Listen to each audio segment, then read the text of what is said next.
यहाँहरु सबैलाई नमस्कार। हाम्रो कल्याणकारी माविबाट आज हामी वनभोज जाँदैछौं र वनभोज चाहिँ हामी राजारानीमा जाँदैछौं। सबै 1 देखि 10 सम्मका विद्यार्थीहरु लिएर।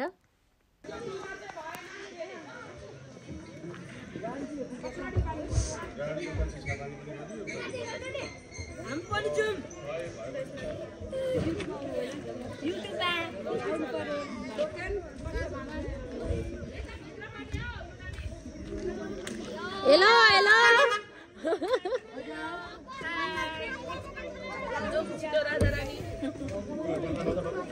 अब चाहिँ हामी सबै थोक रेडी भएर हिँड्ने लागेको अवस्था हो र हाम्रो 3टा गाडी छ। बाइकमा हुने बाइकमा छौं। यो दृश्य चाहिँ अलिक परबाट हाम्रो स्कुल देखिने हो। यो हामी हुडमा चढ्थ्यौं। वहाँ जेके जबरजस्ती कोरियन हजुरै झुकिन सक्नुहुन्छ तर वहाँ जेके हो। तुलसा मिस अलिकति अनुहार वहाँ ब्युटिफुल मिस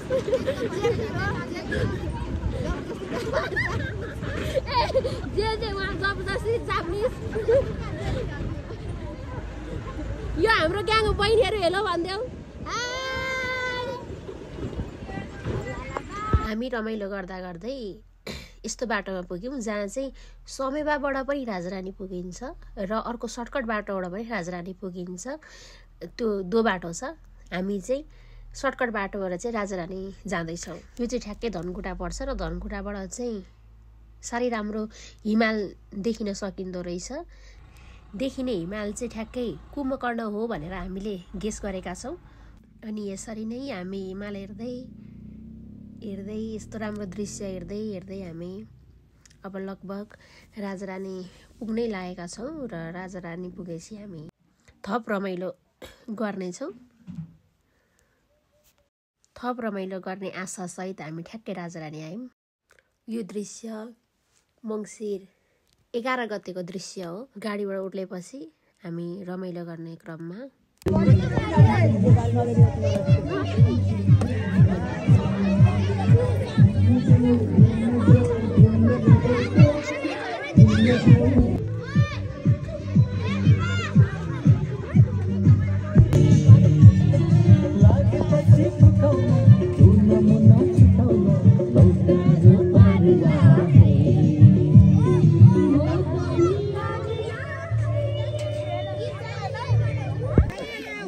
विद्यार्थीहरु थकित भएपछिको बेला हो।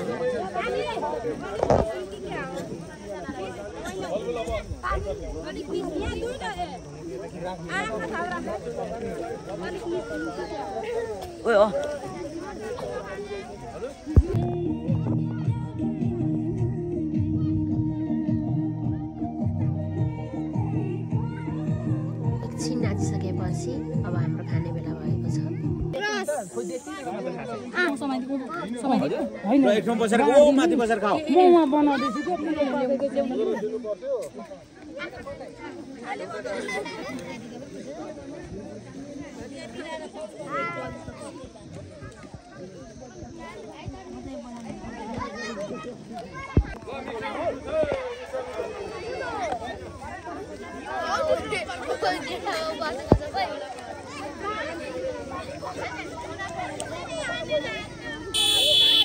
खाना खाइसकेपछि हामी आगी हो भने जाने दिदिउला, तिम्रै लागि हो भने जाने दिदिउला।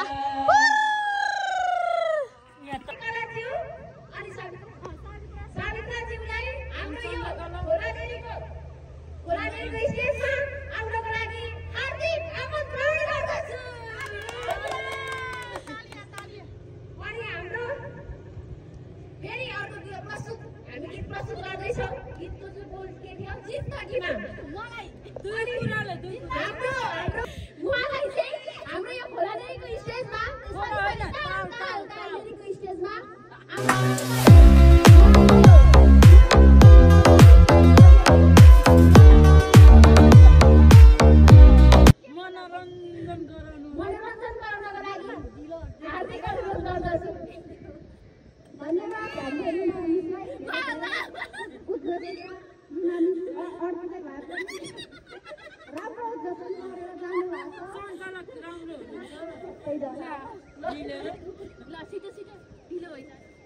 जिन्दगीमा मलाई दुई कुराले थाह्यो एउटा आफ्नो रूपले हो अर्को मायाले एउटा आफ्नो रूपले हो अर्को मायाले